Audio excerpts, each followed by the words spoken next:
Bonjour et bienvenue sur la chaîne Citoyen Lucide. Nous sommes aujourd'hui samedi le 22 janvier 2022.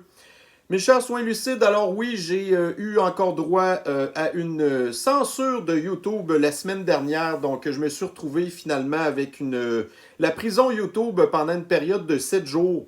Alors j'ai évidemment pas été capable de pouvoir poster de vidéos. Donc j'ai été en mesure de pouvoir recommencer à publier du contenu à partir de mercredi dernier. Mais voyez-vous, c'est un petit peu compliqué ces temps-ci parce qu'il y a énormément de choses qui se passent. Donc, c'est difficile pour moi de faire des capsules, par exemple, de Twilight Zone que je considère un petit peu comme une espèce de bulletin, de nouvelles, si on peut dire. OK? Le problème, c'est que quand vous avez des nouvelles un jour, puis l'autre journée, vous avez une autre nouvelle qui contredit complètement ce que vous avez annoncé la journée d'avant. Moi, personnellement, j'appelle ça quasiment une espèce de forme de désinformation on ne sait plus trop où donner de la tête, OK? Alors là, par contre, j'ai tantôt un abonné sur ma page Citoyen Lucide Facebook qui m'a envoyé une vidéo de 9 minutes, là, et qui se demandait un petit peu comment ça se fait que j'avais pas posté de vidéo. Fait que je me suis dit, dans le fond, que faudrait peut-être que je puisse refaire une présence parce que je le sais qu'il y a des gens qui s'inquiètent quand ils sont habitués de nous voir régulièrement puis que là, pendant un bout de temps, on n'est pas là.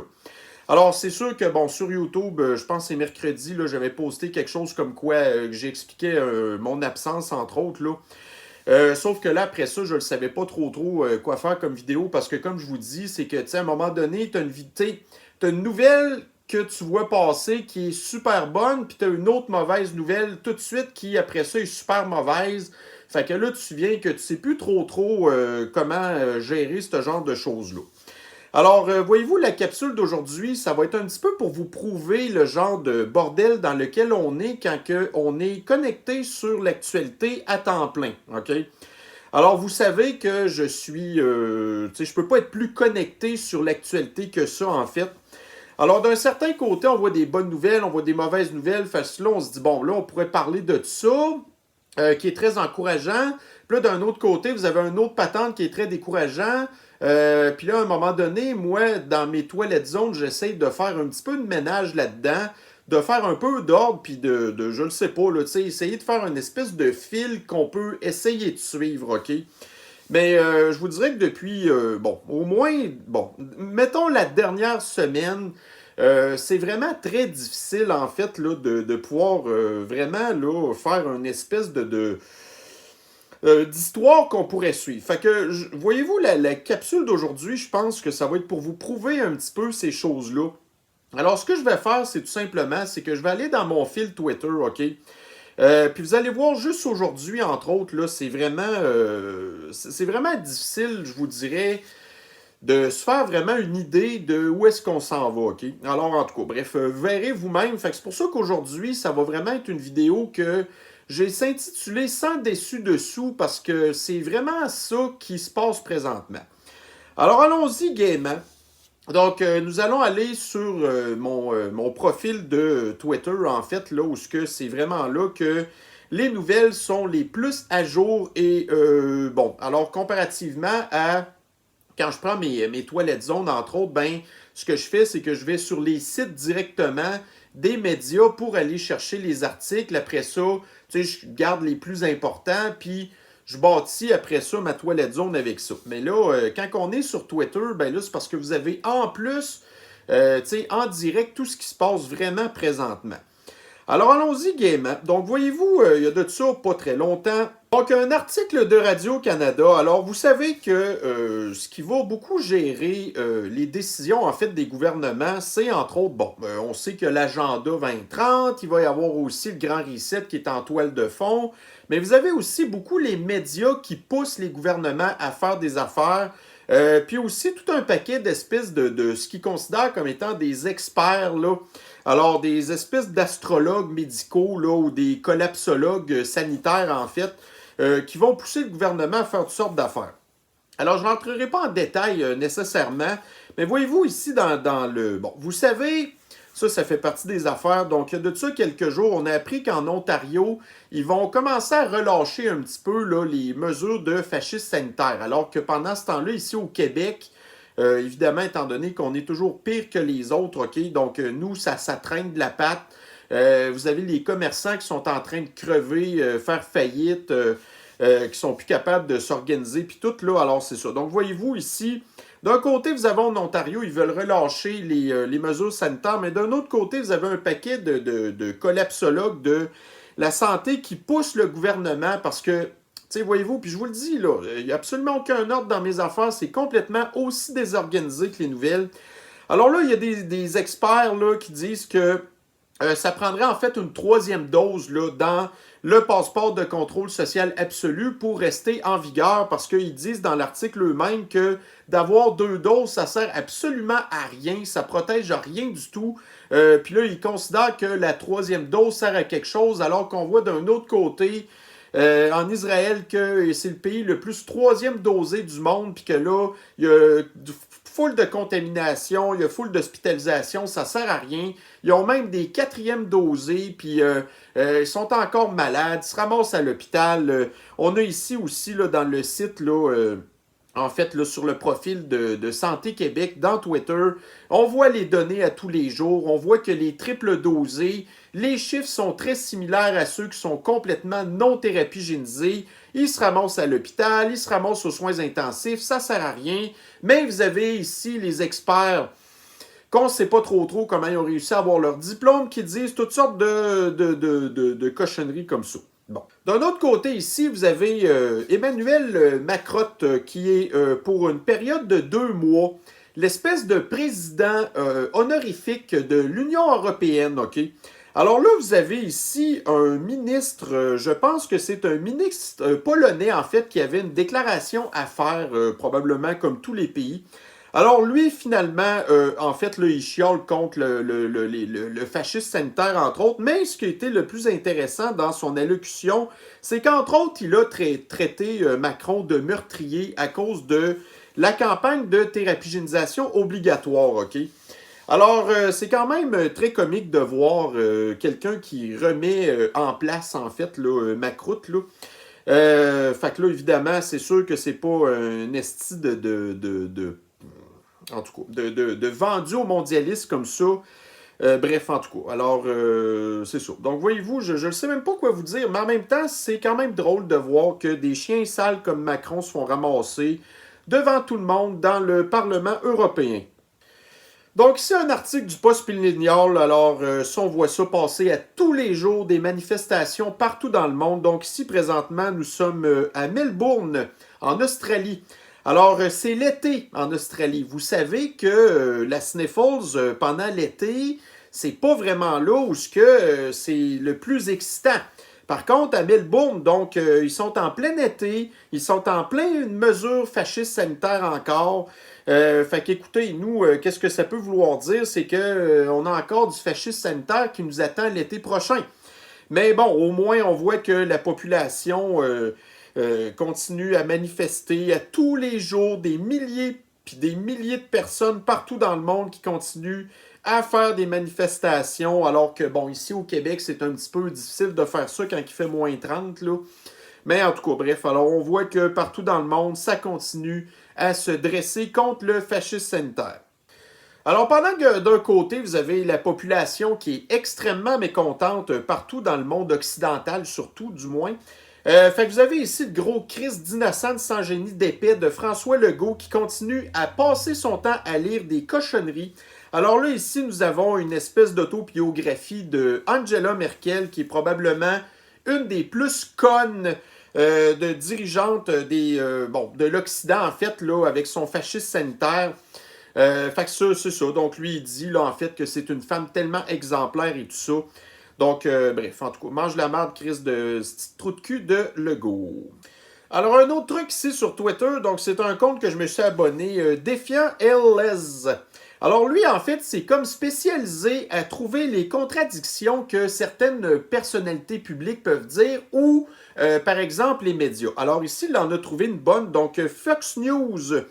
Alors, vous aviez ici, là, le 30 octobre 2021, une nouvelle étude du CDC. Alors, ça, c'est l'anti-santé aux États-Unis qui disait que en fait une étude qui disait que la thérapie génisation donnait une immunité plus forte pour la sniffles que l'immunité naturelle. Et vous avez ici d'un autre côté, le 22 janvier 2022, toujours Fox 8 News et qui nous rapporte que le CDC dit que l'immunité naturelle a une efficacité plus efficace que la thérapie génisation, entre autres contre le variant Delta. Alors, bon, fait que ça, voyez-vous, c'est sur l'espace de quelques mois. Mais de mon côté à moi, sur l'actualité, c'est qu'en l'espace d'une journée, je peux voir des affaires qui sont totalement contradictoires. Et après ça, c'est bien crissant d'aller faire une toilette zone qui dit, écoutez, j'ai trouvé un article sur quelque chose. Là, je fais ma vidéo, je mets ça en ligne, puis tout de suite après, il y a une autre patente qui contredit exactement ce que je viens de dire. Alors bref, donc ça, voyez-vous, c'est le genre de choses qu'on peut voir fréquemment quand on est très connecté sur l'actualité. Alors ici, ça c'est un autre professionnel de la santé que je suis, le docteur Eli David. Alors je suis pas mal sûr que c'est un juif en fait, là, mais je ne sais pas s'il est aux États-Unis ou à Israël. Mais là, ce qu'on apprend en fait justement ici, c'est que voyez-vous, le ministre de la Défense israélien qui est quadruplement thérapie, ben lui c'est Pfizerisé en fait là. Alors il a testé positif à la sniffles. Et dans une déclaration, il dit « Merci d'avoir ma 4e dose de Pfizerisation parce que je me sens très bien, mais il est quand même testé positif à sniffles. » Bon, en tout cas. Fait que voyez-vous, ça fait encore partie des cochonneries qu'on va passer à tout bout de champ dans les nouvelles. Donc, dans les mouvements de protestation, alors vous êtes ici en Angleterre, donc vous avez tout plein de professionnels de la santé qui sont allés lancer en fait leur uniforme de personnel soignant, en fait, en rapport avec la thérapie-génisation obligatoire. Alors, c'est ça. Donc, bref, encore là, des centaines de manifestants là, avec des saloperies de policiers qui sont là pour protéger les dictateurs, là, en fait, là. Fait que, bon, alors, donc, un autre beau mouvement de protestation. Donc, dans les organisations mondialistes, vous avez bien sûr l'Organisation mondiale de la santé. Alors, on sait que l'OMS, en fait, dépend entièrement des fonds des gouvernements et aussi de certaines fondations, comme par hasard la fondation de Bill Gates et aussi la Chine communiste, qui est un très gros donateur à l'OMS, OK? Alors, l'OMS, en fait, ce qu'elle voudrait, c'est d'avoir beaucoup plus d'indépendance des gouvernements pour être en mesure de gérer un petit peu plus les histoires de questions de santé et que les gouvernements, finalement, se plient sans trop se poser de questions sur ce que l'OMS dit. Alors, vous avez vu un petit peu tantôt l'histoire du CDC qui dit une affaire d'un bord, puis de l'autre côté, une autre affaire. Bien, vous avez l'OMS qui fait exactement la même affaire. Alors, étrangement, voyez-vous, vous avez entre autres les États-Unis. Même si pendant les années de Trump, lui, il avait été, quand la sniffles a commencé, il avait coupé les fonds de l'OMS, OK? Alors, on parlait ici d'à peu près 500 millions de dollars. Alors que d'un autre côté, aussitôt que Biden est entré en poste là, au début de janvier 2020, une des premières affaires qu'il a faites, en fait, c'est de réinstaurer les fonds que l'OMS, bref, fait qu'à peu près 500 millions de dollars. Mais là, vous avez d'un côté quand même Biden qui ne veut pas trop donner de pouvoir à l'OMS parce que d'une certaine manière, ça voudrait dire que, on sait que les États-Unis veulent jouer à la police du monde, en fait, là. Alors, c'est là qu'on voit que c'est un petit peu difficile d'avoir des espèces de gouvernements mondialistes. C'est que d'un certain côté, ils veulent faire ça pour ce que, quand ça fait leur bonheur, mais ils veulent pas faire ça quand ça ne fait pas leur bonheur, OK? Alors, je fais un petit peu exprès de m'enfarger, là. Fait que, voyez-vous, donc, bon. Alors, c'est une autre preuve, je pense, quand même, que on n'est pas tout à fait à côté d'avoir un gouvernement mondialiste, mettons. Alors, vous avez justement ici dans l'ERT, bon, alors ça, l'ERT, vous savez, c'est un média qui est considéré de la droite, OK? Mais c'est un média que je considère qui, puis ça, c'est Russia Today. Alors, oh, ouais, la Russie qui est notre ennemi, pas vraiment, non. Alors, c'est ça. Donc, voyez-vous, Russia Today, ça fait partie là, de mes sources que j'aime beaucoup pour m'informer. Alors, voyez-vous, il parle exactement de la même étude du CDC qui confirme effectivement que l'immunité naturelle contre la sniffles est de loin beaucoup plus efficace que celle de la cochonnerie de thérapie-génisation. Alors, de mon côté, je vous ai déjà parlé de ça dans des toilettes zones, comme quoi qu'il y a les tensions là, entre l'Ukraine et aussi là, la Russie qui ne s'arrange pas du tout, OK? Alors, dans les dernières semaines, en fait, la situation ne s'est pas du tout arrangée. Alors, encore là, ici, dans le RT, on apprend là, que le département d'État des États-Unis a demandé au personnel de l'ambassade américaine de l'Ukraine de faire ses valises et de se préparer à retourner aux États-Unis. Alors, ça, c'est pas du tout bon signe, en fait, comme quoi que, écoutez, là, la situation va faire que c'est très possible, effectivement, que la guerre tombe entre la Russie et l'Ukraine. Alors, on sait que Biden, lui, il n'a pas trop dit qu'il allait s'en mêler si la Russie faisait une petite invasion. Alors qu'on ne sait pas trop qu'est-ce que ça veut dire, une petite invasion. Moi, tant qu'à moi, une invasion, c'est une invasion. Là. Puis là, ben, vous avez des pays en Europe qui veulent pas laisser faire ça.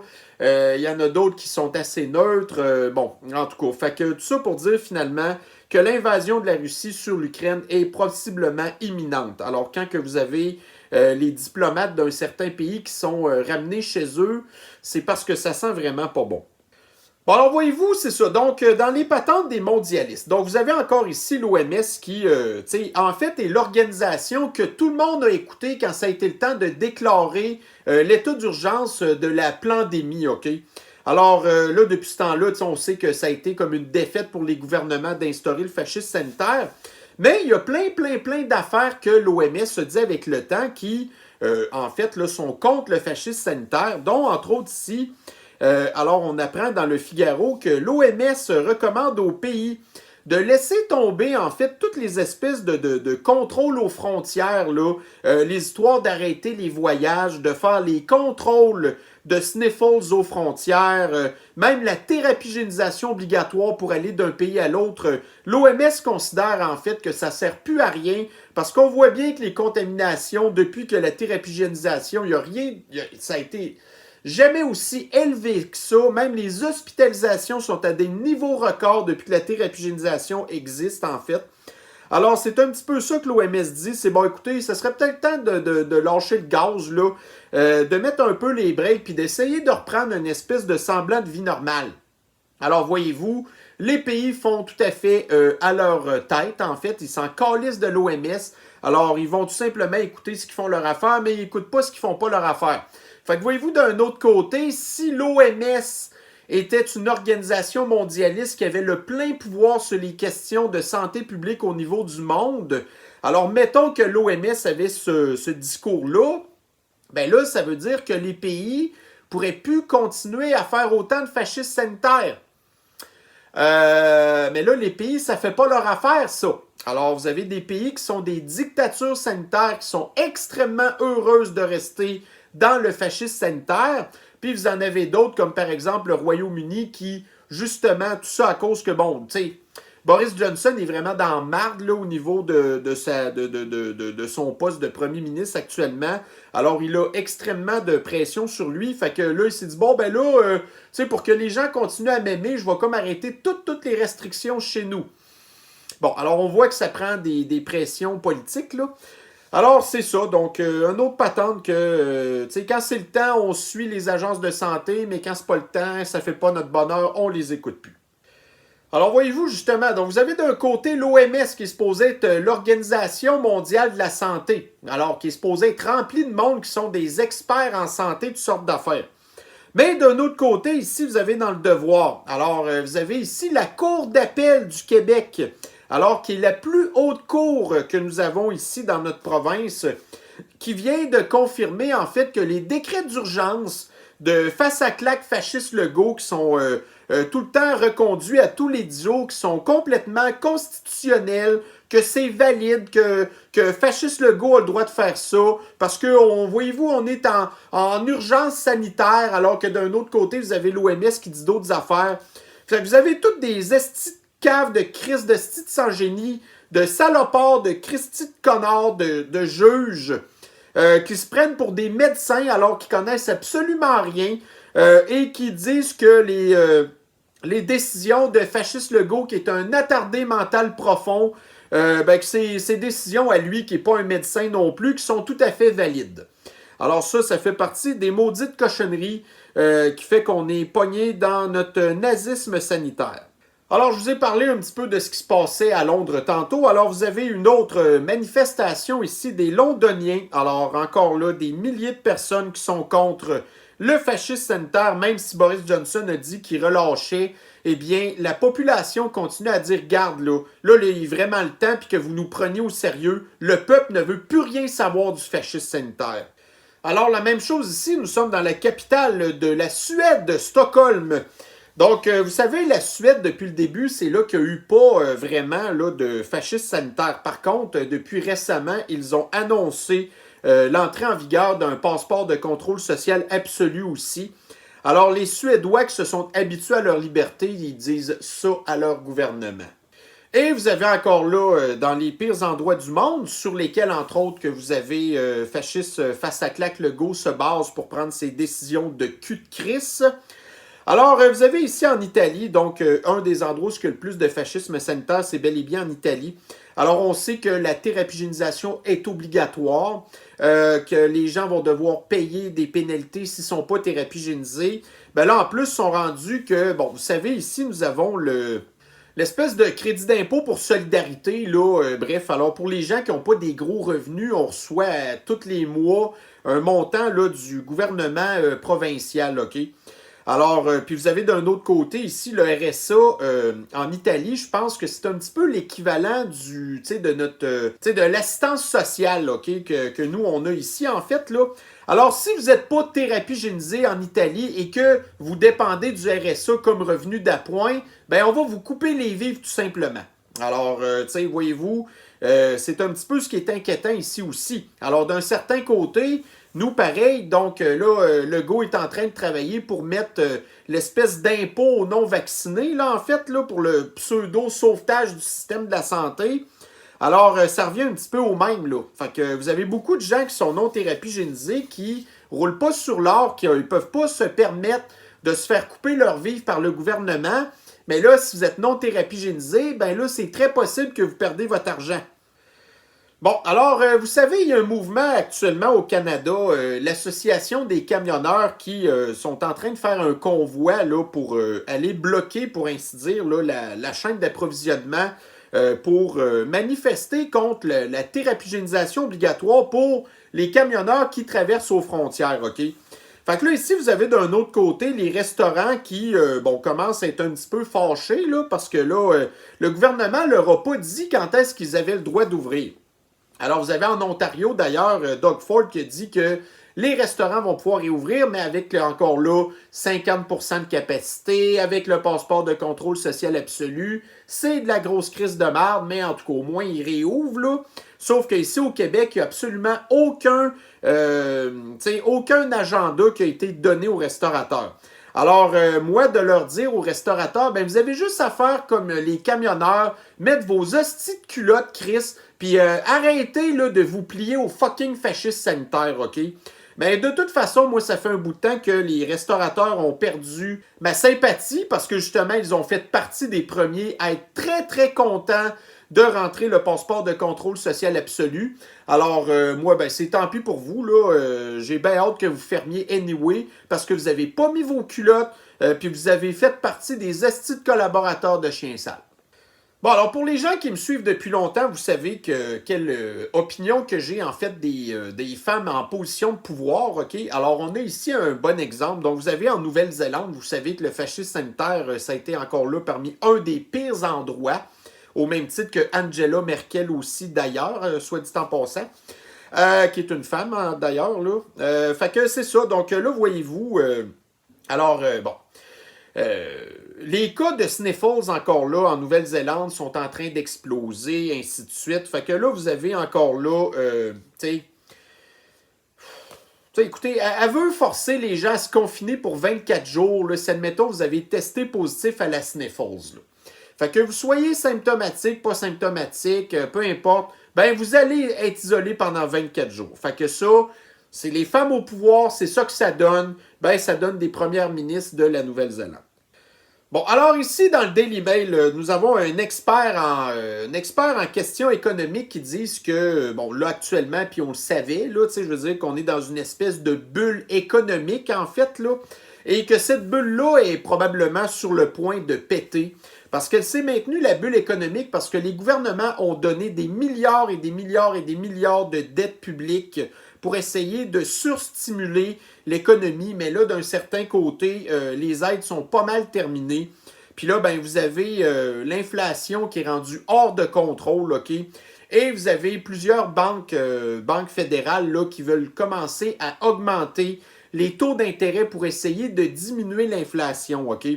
Par contre, ce que ça va faire, c'est que ça va probablement déclencher une récession, là. Fait que, bon, normalement, on est supposé garder les taux d'intérêt bas pour stimuler l'économie, mais là, le problème, c'est que là, à cause de l'inflation qui est tellement rendue grave, ben là, pour couper l'inflation, vous n'avez pas le choix d'augmenter les taux d'intérêt. Fait que ça va faire que les gens vont arrêter de faire rouler l'économie. Donc, voyez-vous, d'une certaine façon, c'est probablement ça qui va arriver en 2022, c'est qu'on va se retrouver dans une récession majeure. Alors, dans les normes de fascisme sanitaire au Québec, alors on sait que tous les commerces qui sont considérés comme étant non essentiels de 15 000 pieds carrés ou plus doivent exiger le passeport de contrôle social absolu. Alors ça va inclure entre autres les concessionnaires automobiles. Alors, il semblerait que l'entretien de votre voiture ne soit pas considéré comme étant un bien essentiel selon des hosties d'attardés mentaux là, de personnes qui prennent les décisions au gouvernement. Là. Alors, soyez pas surpris quand ça va être le temps de changer vos tailleurs là, au printemps, de vous faire demander votre passeport de contrôle social absolu. Et on sait en plus qu'à partir du mois de février, pour que le passeport de contrôle social absolu reste valide, ben vous allez avoir besoin d'avoir vos 3 doses. Donc, un autre patente que j'ai aussi partagé. Alors, voyez-vous, on sait que le système de l'anti-santé au Québec, ça fait longtemps qu'il ne fonctionne pas sur le sens du monde, OK? Donc, juste pour vous donner un autre exemple, alors ça, c'est quelque chose que je suis tombé, une belle petite trouvaille. Donc, vous avez ici le 29 janvier 2020. Donc, indexsanté.ca. Urgence. 1000 patients québécois repartent chaque jour sans être soignés. Alors, le 29 janvier 2020, c'était avant la pandémie, ça. Alors, puis vous avez d'un autre côté, alors c'est soit que le Journal de Montréal était 4 mois en retard sur la nouvelle, ou c'était tout simplement que la situation s'est continuée. Donc, nous avons le 22 avril 2020, plus de 1000 patients par jour quittent les urgences sans avoir vu un médecin. Alors là, c'est vrai que la pandémie était quand même à son plus fort au début, là, en fait, en 2020. Mais c'est pas grave. Alors, c'est ça. Donc, ça date pas d'hier que le système de la santé est tout croche et que ça n'a absolument rien à voir avec une minorité de Québécois qui n'ont pas été thérapigénisés avec une cochonnerie qui ne fonctionne pas sur le sens du monde et qui fait plus de victimes que de gens qu'elle sauve. Et nous allons terminer cette petite capsule aujourd'hui avec un article de la presse qui est paru aujourd'hui. Alors, plus de 1000 cas actifs par jour, les infections à l'hôpital en forte hausse.